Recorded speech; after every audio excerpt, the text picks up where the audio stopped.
Hello friends, আসসালামু আলাইকুম। Welcome back to my channel. আজকের ভিডিওতে আমি আপনাদের সাথে খুব সহজ রেসিপিতে ক্যারামেল পুডিং বানিয়ে দেখাবো। আমার মনে হয় দুনিয়ার কম বেশি সবাই এই ক্যারামেল পুডিং এর রেসিপিটা পারে। তারপরেও আমি কিভাবে বানাই আজকের সেই ভিডিওটা আপনাদের সাথে আমি শেয়ার করছি। তো ক্যারামেল পুডিং বানানোর জন্য আমি এখানে সবার প্রথমে একটা প্যানে এখানে নিয়ে নিচ্ছি আমি ১০০ গ্রামের মতো চিনি। চিনিটা এখন আমি নেড়ে চেড়ে এভাবে একটু ক্যারামেলাইজ করে নেব। আর যখন এরকম নাড়তে, নাড়তে একটু এরকম ডার্ক কালার হয়ে আসবে তখন আমি নামিয়ে নেব। খুব বেশি গাঢ় করব না, না হলে কিন্তু আবার এটা খেতে তিতা লাগবে। তো এখন এই ক্যারামেলটা আমি যে পুডিংটা যে বাটিতে সেট করব সেই বাটিতে ঢেলে দিয়ে এভাবে নেড়ে চেড়ে নিয়েছি। তো এভাবে সেট করতে রেখে দিচ্ছি।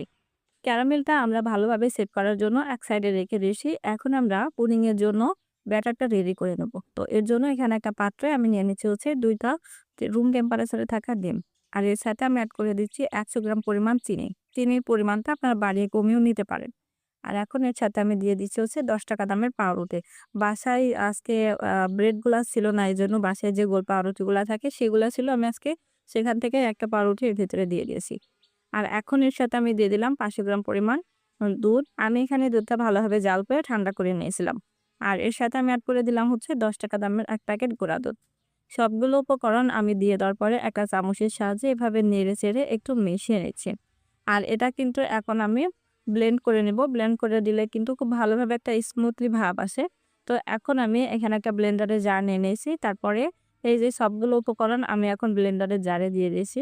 আর সবার শেষে আমি এখানে এড করে দিচ্ছি হচ্ছে সামান্য একটু পরিমাণ ভ্যানিলা এসেন্স, যেন ডিমের কাঁচা গন্ধটা না থাকে। তো এখন আমি ব্লেন্ডারটা দিয়ে এভাবে একটু স্মুথলি ব্লেন্ড করে নিব। তো দেখুন ব্লেন্ড করা হয়ে গেছে। এখন আমরা আগে যে ক্যারামেলটা সেট করতে রেখেছিলাম সেটা কিন্তু খুব ভালোভাবে সেট হয়ে গেছে। তার উপরে আমি একটা ছাঁকনির সাহায্যে এভাবে যে মিশ্রণটা তৈরি করলাম সেটা এভাবে সেঁকে দিয়ে দিচ্ছি। আর এভাবে ছেঁকে দিলে কিন্তু চারপাশে দেখবেন যে অনেক সময় ছিদ্র হয়, এটা থাকবে না। খুবই স্মুথলি পুডিংটা কিন্তু বানানো যাবে। তো দেখুন এখন এগুলো ঢালা হয়ে গেছে। এখন আমি একটা ঢাকনা দিয়ে ঢেকে দিচ্ছি। এখন আমরা পুডিংটাকে একটু স্টিম করে নেবে। তো এর জন্য একটা পাত্রে আমি পানি বসিয়ে দিয়েছি। পানি বসিয়ে দিয়ে এখন পুডিংটা আমি সেট করতে দিয়েছি। তারপর ৪০ মিনিটের মতো আমি পুডিংটা ভাপ দিয়ে নিয়েছি। এখন একটা কাঠি মাঝ বরাবর দিয়ে আমি চেক করে নিচ্ছি। দেখলাম যে খুব ভালোভাবে এটা সেট হয়ে গেছে আর উপর থেকে কোনো প্রকার মানে কাঁচা ভাব নাই। এখন আমি এটা চুলা থেকে নামিয়ে নিচ্ছি।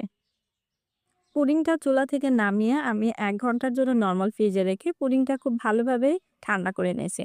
এখন একটা প্লেটের উপর দিয়ে এভাবে নিয়ে আমি পুডিংটা আনমোল্ড করে নিয়েছি। মাশাআল্লাহ, দেখুন পুডিংটা কিন্তু দেখতে অনেক সুন্দর হয়েছে। আর এটা দেখতে যতটা সুন্দর, খেতেও কিন্তু মাশাআল্লাহ অনেক মজার ছিল। আমার রেসিপিটা ফলো করে আপনারা একবার হলেও বাসায় এভাবে পুডিং বানিয়ে খেয়ে দেখবেন। আর খেতে কেমন হয়েছে তা কিন্তু কমেন্ট বক্সে জানাতে একদমই ভুলবেন না। তো এই ছিল আমার আজকের ভিডিও। আশা করি আমার ভিডিওটা আপনাদের কাছে ভালো লেগেছে। আর আমার ভিডিওটা ভালো লাগলে অবশ্যই লাইক কমেন্ট করবেন। আর আপনার ফ্রেন্ডস এন্ড ফ্যামিলি মেম্বারদের সাথে শেয়ার করে দিবেন।